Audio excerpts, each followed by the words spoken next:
తాళాలు పగలగొట్టేస్తామని, ఇల్లు బదలగొట్టేస్తామని రకరకాల భయభ్రాంతులకు గురి చేశారు. ఈరోజు కూడా మేము 17 మంది తుని మున్సిపల్ ఎలక్షన్ కౌన్సిలర్లు మొత్తం 30 మంది, 17 మంది మీ ఎదురుగుంటా ఇక్కడే కూర్చున్నారు.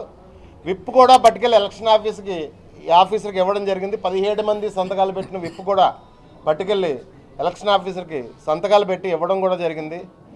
మేము అడుగుతున్నాం, బలం ఉంది కదా అని చెప్పేసి మీరు దౌర్జన్యం చేసేద్దాం అనుకుంటే మా నాయకులందరినీ పోలీస్ స్టేషన్లోని లేకపోతే అరెస్టులు చేసి దౌర్జన్యం చేసి మీరు బలం ఉంది కదా అని చెప్పేసి మీరు దౌర్జన్యం చేసేద్దాం అనుకుంటే నేను కూడా పిలిపిస్తున్నాను.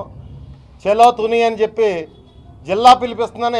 జిల్లా అధ్యక్షుడిగా ఈ కాకినాడ జిల్లా, తూర్పుగోదావరి, ఉమ్మడి తూర్పుగోదావరి జిల్లా కార్యకర్తలందరూ కూడా రేపు తుని రావాల్సిందిగా, ఖచ్చితంగా ఈ అన్యాయాన్ని మనం ఎదుర్కొందాం. మన 17 మంది కౌన్సిలర్లని, ఈ 17 మంది కౌన్సిలర్లని కలెక్టర్ గారు కానీ ఎస్పీ గారు కానీ వచ్చి దగ్గరుండి మేము తీసుకెళ్తాం, మాది బాధ్యత అని చెప్పి తీసుకెళ్తే వారికి అప్పచెప్పి ఈ 17 మంది కౌన్సిలర్ని కూడా వారికి అప్పచెప్పి ఎలక్షన్ రేపు సజీవుగా, రేపు మళ్ళీ ఎలక్షన్ పెట్టాడు కాబట్టి సజీవుగా జరిగేలా చూడాలని చెప్పేసి నేను ప్రభుత్వాన్ని డిమాండ్ చేస్తున్నాను.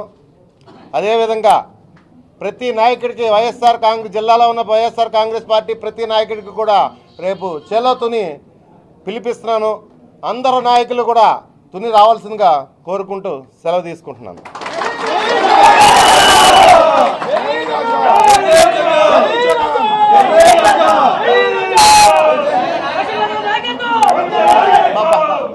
Please please please please please please